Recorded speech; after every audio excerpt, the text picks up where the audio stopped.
Parliament పైకప్పు leakage, బయట paper leak, లోపలి వాటర్ లీక్, కాంగ్రెస్ నిర్మాణానికి 2,000 కోట్లు, ఇప్పుడు 120 కోట్లు బకెట్పై ఆధారపడవలసి వచ్చింది.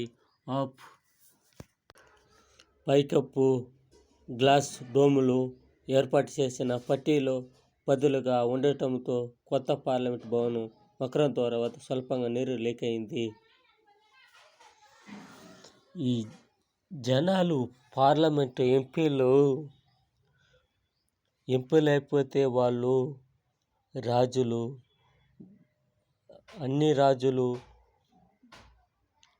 మంచివాడుగా ఉండడు కదా, దొంగగా ఉంటాడు కదా. పార్లమెంటు భవనం కట్టేదానికి 100 సంవత్సరాలు అయితే ఈ మోడీ ప్రభుత్వంలో 10 సంవత్సరాల్లో కట్టి చూపించినారు.